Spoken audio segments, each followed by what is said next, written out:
बहुत समय पहले नितेश नामक एक आदमी एक छोटी सी गांव में रहता था। वो एक बहुत ही नेक और ईमानदार आदमी था। वो छोटी उम्र से ही अपने पिता की तरह मटके में कुल्फियां बना के उसके बाद उन पे रंगीले बर्फ भर के उन्हें बेचता था। कुल्फी, कुल्फी, मलाई कुल्फी, पिस्ता कुल्फी, बादाम कुल्फी, रोज कुल्फी, ले लो भाई ले लो। घर पे बनाए हुए ताजा कुल्फी, सिर्फ 5 रुपए में आपके मनपसंद कुल्फी। सभी बच्चे उसके जोर जोर से चिल्लाने पर, उसकी बात सुन के, उसके बनाए हुए कुल्फी स्वादिष्ट रहने पर उन्हें खरीदते थे। ऐसे उसकी कुल्फी का व्यापार अच्छा चलता था। एक दिन जब नितेश कुल्फियां बेच रहा था, उसके पास एक बालक आता है। अंकल, जरा ये लेके मुझे कुल्फी देना। तुम सोने का चेन के बदले में कुल्फी मांग रहे हो? किसका है ये? ये चेन मेरी माँ का है।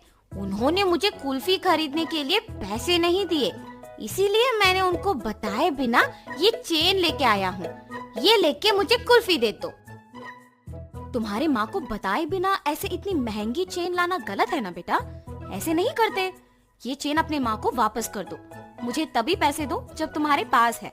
ऐसे कह के उस बच्चे को कुल्फी देके वहाँ से चला जाता है। मगर जब वो कुल्फी खाते हुए चल रहा था, उसे एक और कुल्फी बेचने वाला दिख जाता है और वो सोचता है, अगर मैं इस अंकल को भी ऐसे ही सोने का चेन दूंगा तो वो पहले अंकल की तरह मना करके मुझे मुफ्त की कुल्फी दे देंगे और मैं 2 कुल्फियां खा सकता हूँ। ये ऐसे सोचकर उसके हाथ में रहे कुल्फी को जल्दी से खत्म करके उस दूसरे आदमी के पास जाता है।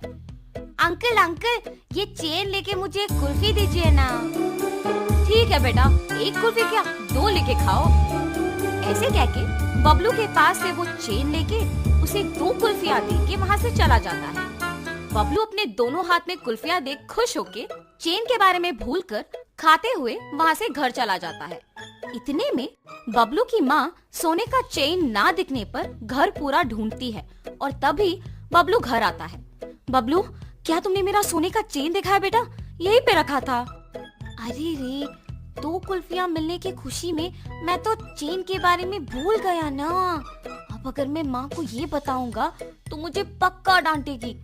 अब मैं माँ से क्या कहूँगा? ऐसे वो मन में सोचता है। क्या हुआ बबलू, मेरे सवाल का जवाब दिए बिना क्या सोच रहे हो? कुछ नहीं माँ, मैंने नहीं देखा। हाँ, ठीक है, तुम भी मेरे साथ चेन ढूंढो। शायद मैं यही कहीं भूल गई। वो बहुत महंगा है बेटा। ठीक है माँ। और ऐसे बबलू उसके माँ के साथ चेन ढूंढने लग जाता है, जैसे उसे कुछ पता ही नहीं। बहुत समय बाद जब उसकी माँ ढूंढ ढूंढ के चेन ना मिलने पर थकान के मारे दुखी होके बैठ जाती है। बबलू उसके माँ को दुखी देख सोचता है, उस चेन के खो जाने पर ही माँ दुखी है। मैं माँ को दुखी नहीं देख सकता। चाहे कुछ भी हो जाए, मैं माँ को सच बता दूंगा। ऐसे अपनी माँ के पास जाता है और कहता है, माँ, आपके डांटने के डर से मैं सच नहीं बता पाया। मैं कुछ नहीं कहूंगी बेटा, सच क्या है?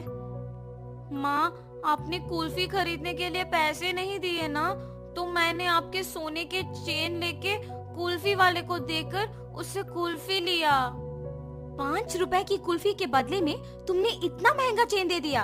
ऐसे करना गलत है बबलू, ऐसे फिर कभी मत करना। उस कुल्फी वाले को पहचान सकोगे? हाँ माँ, पहचान पाऊंगा। उसके ऐसे कहने पर बबलू की माँ अगले दिन कुल्फी बेचने वालों का इंतजार करती है। ऐसे दोपहर के समय में नितेश जब उस तरफ आता है तो बबलू की माँ उसके पास जाके कहती है, क्या तुम कल भी यहाँ आके कुल्फी बेचे? जी हाँ। आप ऐसे क्यों पूछ रहे हो? बच्चा अगर भोलेपन में आके तुम्हें एक महंगी चेन के बदले में कुल्फी मांगेगा तो ले लोगे क्या? हाँ, ये आप क्या कह रहे हो? मुझे कुछ नहीं समझ आ रहा। तुम कुछ मत कहो, मेरी ही बेटी की गलती है, इसीलिए मैं कुछ नहीं कह रही हूँ। बस मुझे मेरा चेन दे दो और मैं चली जाऊंगी। मैडम, मैंने वो चेन नहीं लिया। मैंने उस बच्चे को कहा भी कि वो चेन उसके घर में वापस लौटा दे। उसने आपको आके नहीं दिया। चेन देना ना पड़े इसलिए झूठ बोल रहे हो तुम। नहीं नहीं, मैं सच कह रहा हूँ। आप अपने बेटे को बुला के पूछिए तो सही। बबलू, बबलू। हाँ माँ। बबलू, क्या यही वो आदमी है जिसको तुमने मेरा सोने का चेन दिया? नहीं माँ, और ऐसे वो अपने माँ को नितेश के साथ जो भी हुआ समझाता है। कल मेरे इस तरफ आने की वजह से ही मुझे सोने का चैन मिला था।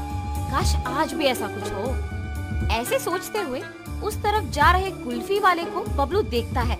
माँ वही वो अंकल है जिन्होंने मुझसे चेन लेके कुल्फी दिया था। कल तुमने मेरे बेटे को कुल्फी देके चेन दिया था ना, वापस कर दोगे कि सबको बुलाऊं? अब ये बच्चा इतना जोर से कह रहा है कि मैंने ही लिया है तो मुझे लौटाना ही पड़ेगा, वरना उसकी माँ सबको बुलाएगी। लालच के मारे यहाँ आना अनावश्यक था। चेन दिए बिना क्या सोच में पड़ गए हो तुम? मुझे माफ कीजिए दीदी। ऐसे वो आदमी उसका गलती मानकर उसके पास के सोने का चेन बबलू के माँ को दे देता है। बच्चे मासूमियत में अगर आके महंगे चेन के बदले में अगर कुल्फी मांगे तो क्या दे दोगे? उन्हें इतना भी नहीं बताओगे कि वो गलत है? उस कुल्फी वाले ने ऐसे ही लालच के बिना मेरे बच्चे को गलती करने से रोका था। आइंदा ऐसे कभी मत करना, इस आदमी से सीखो। मुझे माफ कीजिए भाई साहब, मैंने आपकी गलती के बिना आपको निंदित किया। कोई बात नहीं जी, मुझे बस खुशी है कि आपको आपकी चेन मिल गई। बेटा ऐसे कभी मत करना। मैंने सोचा कि वो अंकल भी आपकी ही तरह चेन लौटा देंगे।